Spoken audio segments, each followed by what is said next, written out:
आपका पहला प्रश्न है, हड़प्पा सभ्यता की खोज किसने की थी?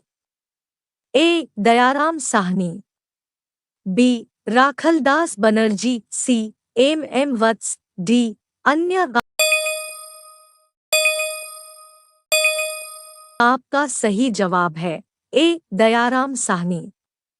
आपका अगला प्रश्न है, वह शासक जिसने एक सच्चे जैन मुनि की तरह उपवास के द्वार शरीर त्याग दिया कौन था?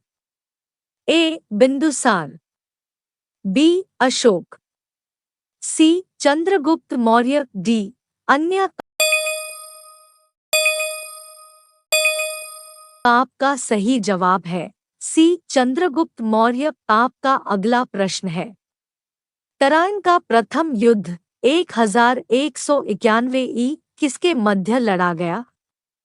ए. मुहम्मद गौरी और भीम, बी. मुहम्मद गौरी और पृथ्वीराज तृतीय, सी. मुहम्मद गौरी और जयसिंह, डी. मुहम्मद गौरी और अजयपाल।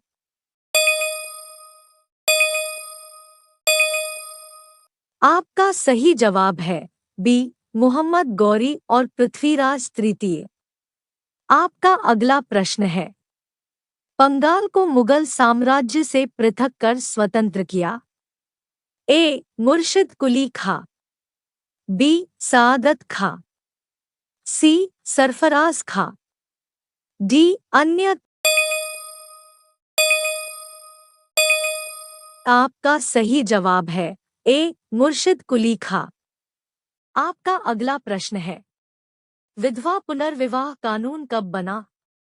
ए. 1853 ईस्वी में, बी. 1856 ईस्वी में, सी. 1863 ईस्वी में, डी. 1865 ईस्वी में।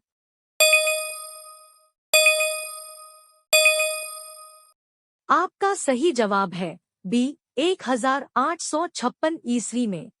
आपका अगला प्रश्न है, अंग्रेजों ने फूट डालो और शासन करो की नीति कब अपनाई? ए. 1877 ईस्वी में, बी. 1833 ईस्वी में, सी. 1858 ईस्वी में, डी. 1799 ईस्वी में।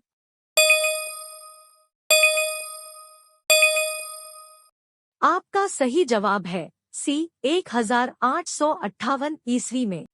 आपका अगला प्रश्न है, इंग्लैंड में गृहयुद्ध कितने वर्षों तक चला था? ए. 4 वर्ष, बी. 7 वर्ष, सी. 2 वर्ष, डी. 10 वर्ष। आपका सही जवाब है बी. 7 वर्ष। आपका अगला प्रश्न है, आर्य भारत में कहाँ से आए थे?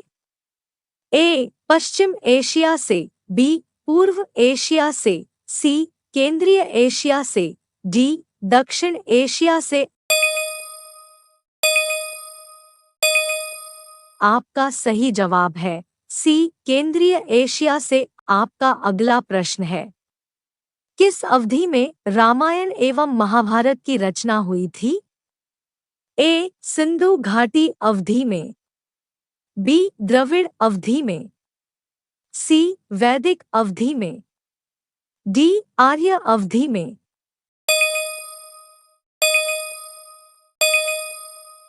आपका सही जवाब है डी. आर्य अवधि में। आपका अगला प्रश्न है, गुप्त समाज की स्थापना किसने की थी? ए. हर्षवर्धन, बी. चंद्रगुप्त, सी. समुद्रगुप्त, डी. ग्रहगुप्त। आपका सही जवाब है बी. चंद्रगुप्त।